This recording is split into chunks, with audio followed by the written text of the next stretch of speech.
I had moved to Los Angeles to fill the void left by Shelley Mann in the group called the LA4 with Ray Brown and Bud Shank and Lorendo Almeida. Shelley left the group, Ray Brown hired me, and I was 24 years old right off of Woody Herman's band coming out here, and went into clubs every night to hear, which they were plentiful at that time, so I could hear Jay Cano one night on drums and Shelley with his trio another night.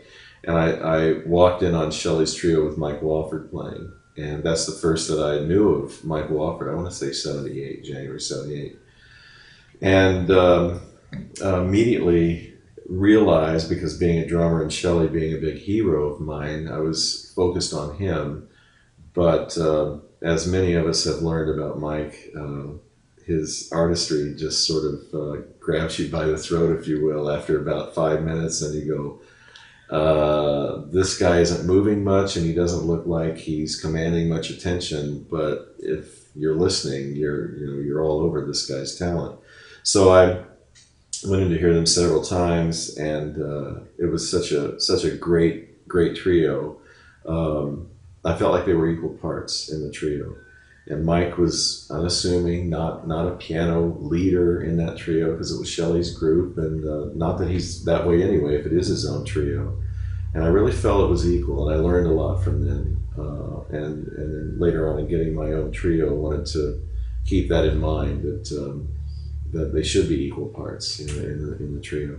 I then saw him as an accompanist with Sarah Vaughan around the same time, I believe, and I thought, man, he's got that talent too, because playing with a vocalist is its own talent, and a lot of piano players who play in trios don't share the talent of being able to be an accompanist for a singer, and vice versa. When I met him, we didn't really have that much to say because he was so quiet, and I was such a Shelley fan, and Shelley was such an outgoing personality that Mike was there, but Shelley was kind of holding court. So it wasn't until later that I got to know Mike personally, and then wanted to play with him. Of course, he was Shelley's favorite piano player, and Shelley, made no bones about it. Right out of the gate, this is Mike Wofford's my favorite piano player. So that further solidifies in my book how great he is if Shelley loves him that much. So we got to play together later on, and I just noticed that without trying to or meaning to, I had Shelley-isms going through my head musically while I was playing with Mike, and he commented on that after we played. And to me, it was Mike bringing out that musicality in my drumming, and so his style of playing actually asked for that, and I couldn't do anything else that would be better than the way Shelley approached playing with Mike. So I think we have that in common. Every time we play, the little glances across the bandstand when there's something that we both know that maybe Shelley would have played, and not to mimic or become someone else. It's just that way of thinking and that approach to playing the instrument that Mike's playing offers to you if you want to have big enough ears to hear it and crawl into that.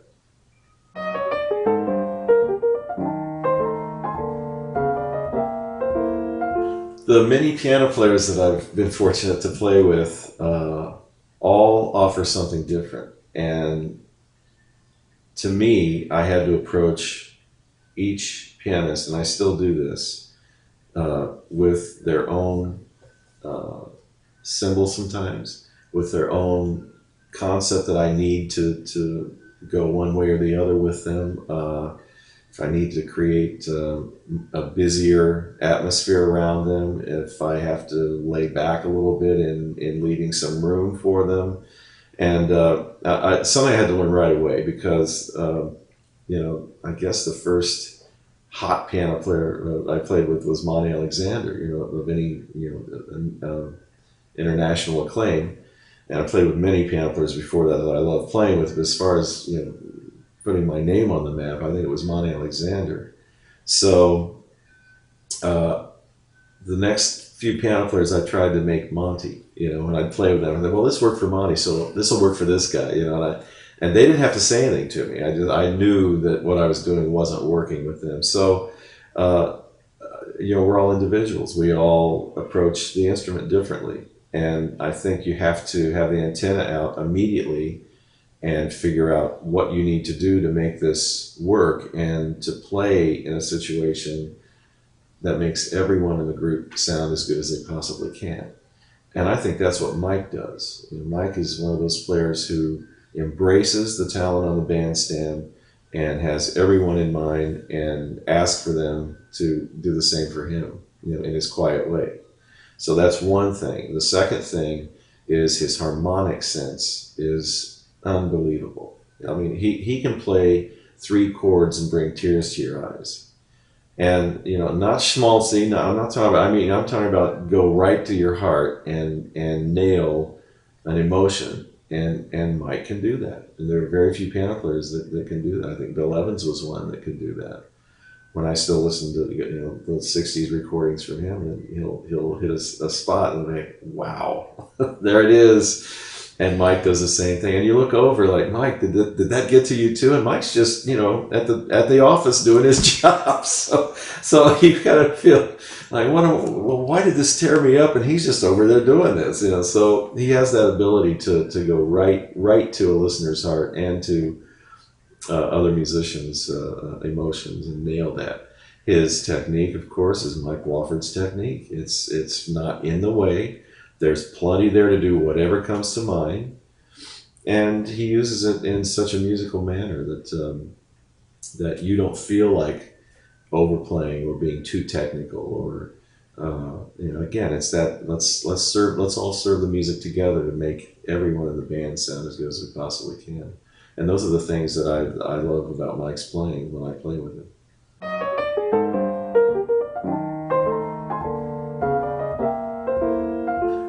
Oscar Peterson and Ray Brown said about Hank Jones that Hank knew more about the pedals on the piano than any other pianist that they had ever played with. I mean, he was a master of using the pedals. And for example, people don't, a lot of piano players don't even use them. They'll use a sustain pedal and maybe a soft pedal sometime, but you look at their feet and they're tapping it in time, or they're not really using it that much. But to watch Hank Jones do that, it was sort of like watching an organist that would play the pedals and just sort of dance across the pedals. I bring this up because I think Mike has spent a lot of time on the instrument, knowing all there is that the instrument has to offer. You can tell that by his touch. He has a really delicate touch when it needs to be in a ballad. He can dig in and be a big band shot chorus with 2-fisted piano.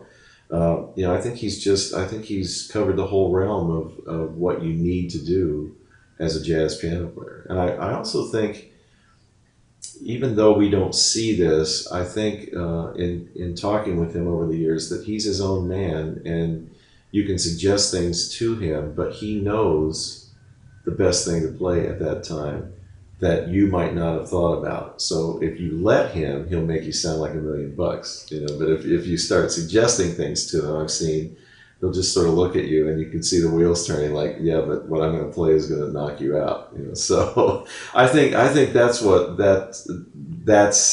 maybe the answer to your question. I think it's identifiable because, let's face it, in jazz, it's the only kind of music where people want to hear your personality, what kind of day you had, who you are, and you have to know who you are as a jazz musician, and Mike Wofford does. And he's not afraid to show that to the listener or the other musicians. So that's why I think you can identify him.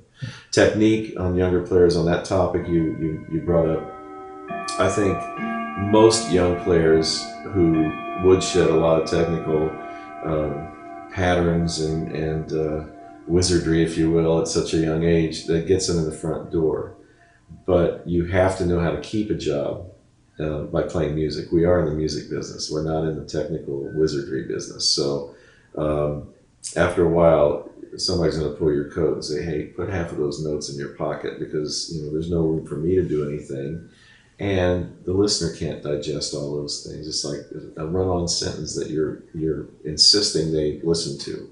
So breathe after a sentence. So I think that's one of the qualities Mike has in knowing how to use his technique. And one last thing on that, I had a drum teacher, uh, my very first snare drum teacher for 5 years.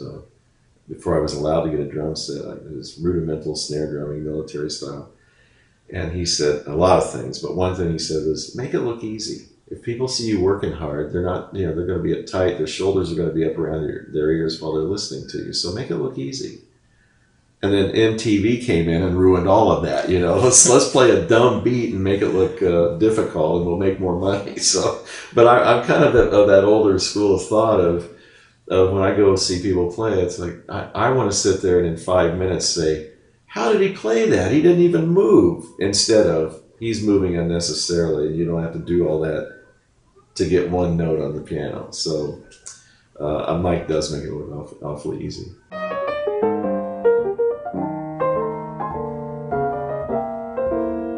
I don't think Mike is really concerned with that. I think that there are many musicians who just want the opportunity to play the music that they love to play with musicians they love to play with. And whatever comes with that is icing, on the cake. But the cake is that you get to play the music that you love with great musicians and share that with them. I think it makes getting a job easier maybe because the word of mouth travels a little faster if you're the hot new flavor of the month. But again, you have to sustain that with what you do at the instrument. So I've never gotten any kind of feeling from Mike that he's unhappy about. In fact, I think maybe he doesn't like the limelight too much. I think he's happy just being over there at the piano creating masterful works, without any sort of, big to do about things. It seems like he's happy with what he's got going.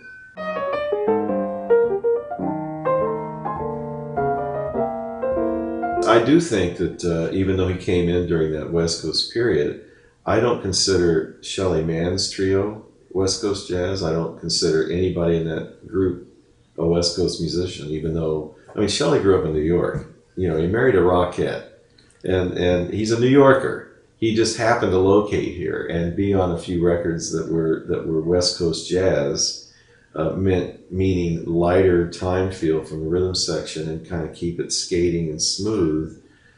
But I don't consider his trio with Mike a West Coast jazz example. Mike was digging in, and it just happened to be on the tail end of that, where it was kind of keep everything calm and mellow on the Pacific Jazz label and contemporary label, and don't get too hot, But then Shelley took the quintet into the Black Hawk and blew the windows out with Connie Condoli and Monty Budwig on bass and Victor Feldman, and it was so that really, to me, that wasn't West Coast jazz. West Coast was Art Pepper plus 11 and kind of smoother, non-net, 10-tet kind of bands.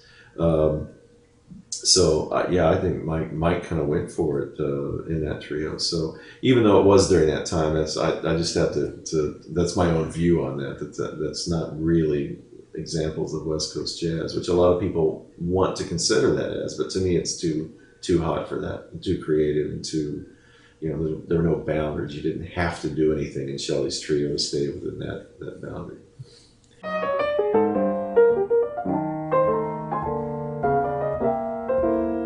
Mike has an incredible wry sense of humor that comes out on and off the bandstand. And he is from that group of musicians that sort of would look with that sideward glance and pop out some kind of line that you think, man, that's so hip. I wish I would have thought of that. And funny and just cutting and sarcastic in a great way.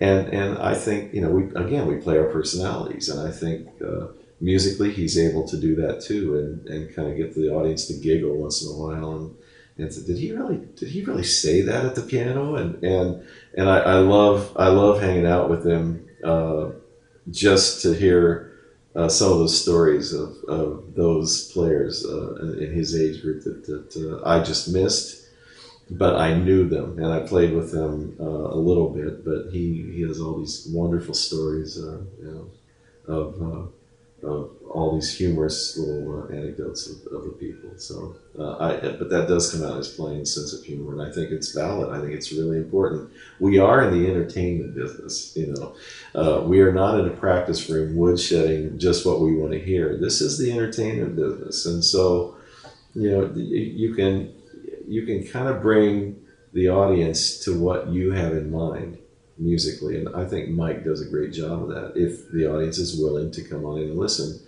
and not be mesmerized by technique or flashy showmanship, or not that Mike can't do it. He chooses not to. And I think he'd like to invite you into his world at the piano instead of say, here's my thing, I'm going to put it in your face, and here it is, folks. Do I get the cover of Downbeat next month? He just doesn't have that in him, and I'm grateful he doesn't. Bob Magnuson said top 50 jazz pianists of all time, Mike would be in that group. Yeah. Sure, I'll vote for that.